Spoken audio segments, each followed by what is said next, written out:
Hey guys, welcome to Mab and Tom's movie reviews. No, don't call us that. uh, yeah, all right. So you watched a couple movies. I was gonna. Well, this is one of the things that I want to talk about today. Is that what did you do over your quote unquote holidays? I say holidays, the end of the year time, Christmas and New Year's. But one of the things that we both did was we watched a fair few movies. Tell me, what movies did you watch? I watched The Incredibles 2 Mm-hmm. and Star Wars The Last Jedi, which came out in 2017. Yes, it did. But So you did anything? Star Wars Last Jedi is way better than The Incredibles 2. Really? Whoa! Hot take alert. Yeah. Okay. The Incredibles 2 just kind of latched onto what was great about Incredibles 1, but didn't add too much new stuff to it.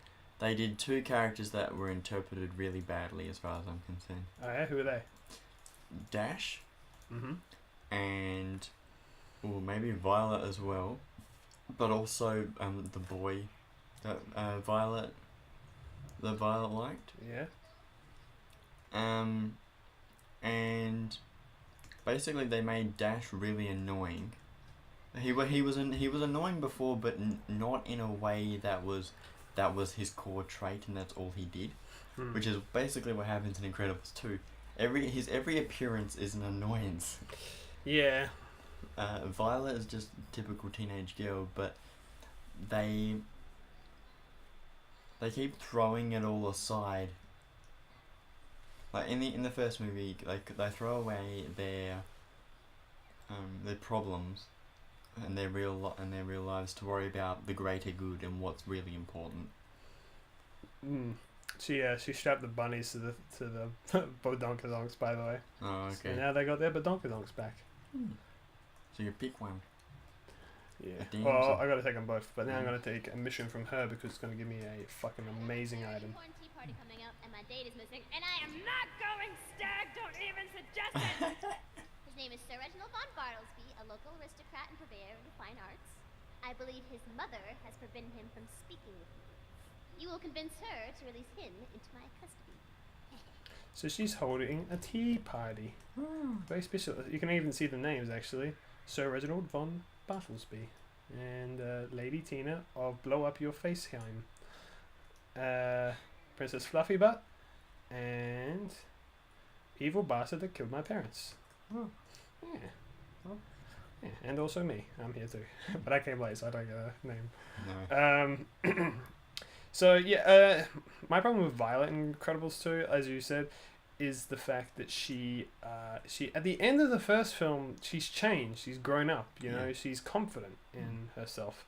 But then they have to, in order to give conflict in the second film, they have to kind of undo that a little bit, Yeah. and that's always frustrating. Which is kind of what I dislike about a movie that I actually saw the other day, which was Wreck-It Ralph 2. Have you've seen the first one, right? Yeah. But we can keep talking about Incredibles 2 first. Mm-hmm. But Wreck-It Ralph 2, I think, is worse than Incredibles 2, maybe? I think for an overview of, as a summary of Incredibles 2, I think some of the greatest moments were when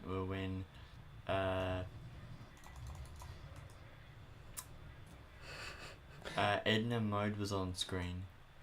Yeah. And Jack, Yeah. they both of those two characters were really fun bit to have on screen. I guess so. Even by themselves.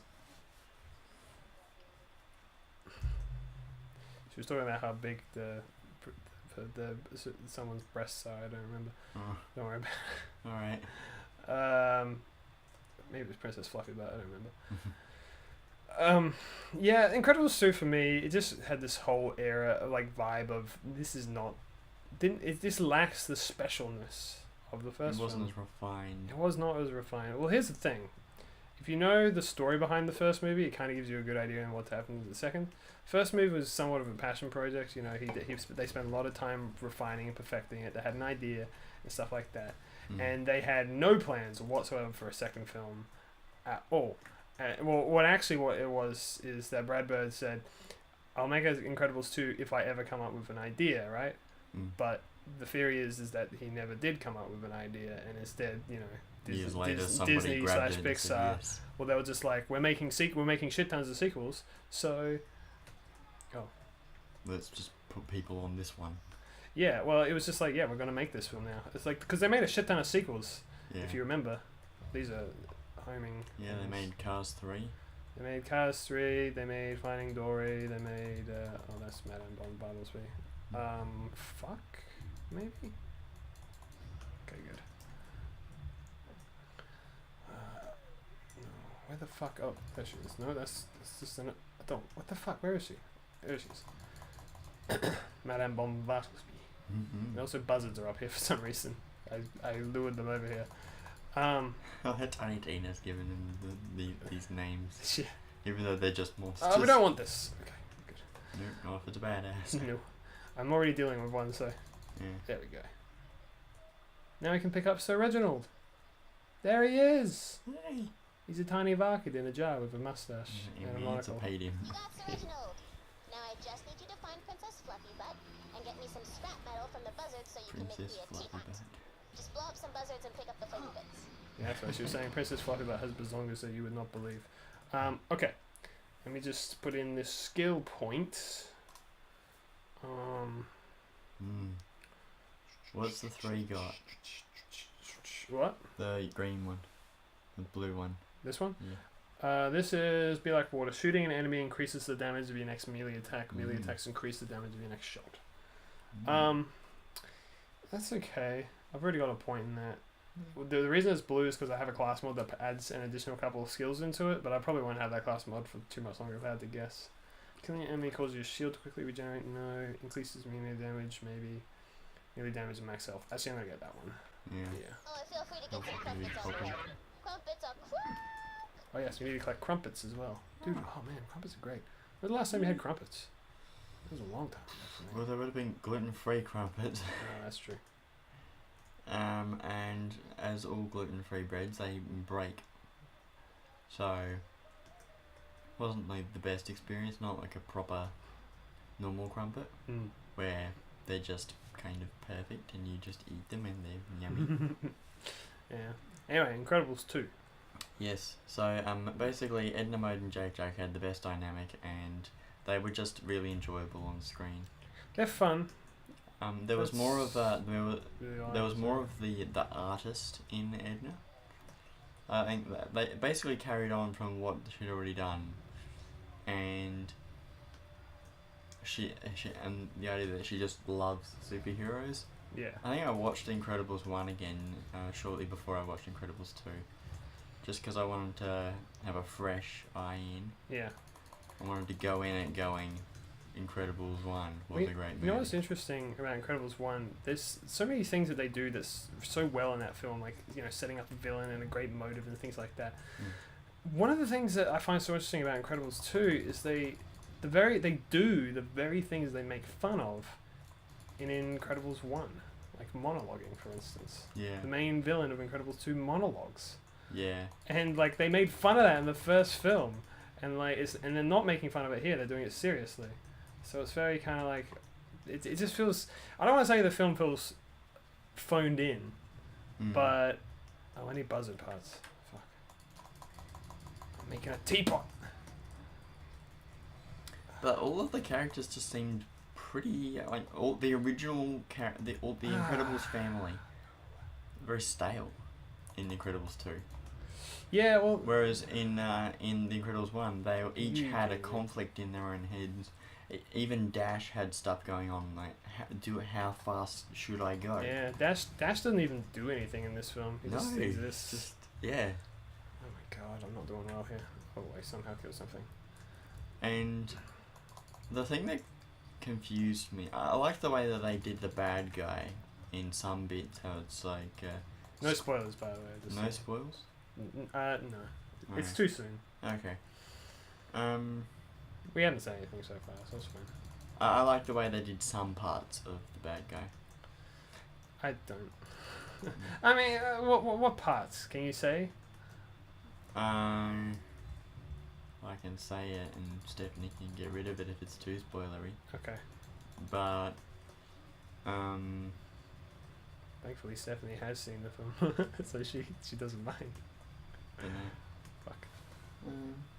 But it's that.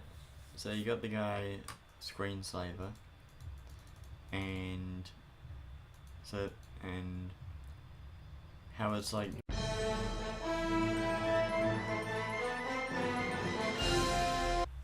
And I like that sort of interesting thing that was played there.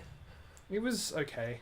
Yeah. I don't know. It kind of felt pointless in the end. But I think overall the film kept on trying to tap in to the Incredibles 1, which I think was a waste of time. Because that's a lot of what it did was just kind of they throwbacks. tapped into Incredibles 1. Well, that's true too. They tapped into Incredibles 1, but they didn't take any of the charm from it. And also, this film really could have existed on its own as well. You know, it didn't have to be a sequel. Like, this could have been the first film for all I know. Yeah. Or I care. Honestly, you know, rewriting the stories a little bit, you could have almost done them in reverse. If you think about it. Yeah. Oh, fuck, this is bad. I just keep I dying. didn't like how it ended though. It didn't make any sense. Why? So the idea is that superheroes are bad and banned because they cause too much damage, and we've got insurance companies for the damages. We don't need superheroes, and then at the end of it.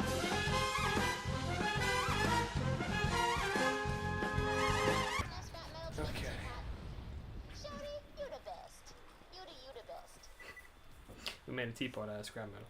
I'm destroying those fucking buzzards. Mm. Yeah, I don't know. Incredibles 2, like, it was fun. Like, and that's all I can really say. Yeah. I don't think I'd watch it again. I'll watch it again maybe eventually, but I will always prefer the first one. The first one is just so cleverly written, and it does it plays on old tropes of, you know, old superhero characters in films and stuff like that, and spy films, and, you know, it subverts your expectations, and it's all written and woven together so mystically, while Incredibles 2 just feels incredibly by the numbers. Yeah. And it is just another Pixar film. It's good, but I mean, you know, it's well animated. That's undeniable. Yeah. Looks nice. Actually, to me, it looked Miss a Incredible's bit ass more, looks nice. Something was off about the imagery. It was not quite the same as Incredibles 1. It is updated. It's a little Incredibles bit 1. cartoony. Yeah. It didn't look as smooth as Incredibles 1. Really, it didn't look as smooth. I would say it's more smooth. And that's kind of what's weird about it in that regard. Let's go. Okay. Now, to invite the guest of honor. Now, we need to go find Flesh Stick. The timer went Give me off. a flavor and Oh. lure our guest to the party, or I'll eat your babies. His name's Fletchstick, by the by.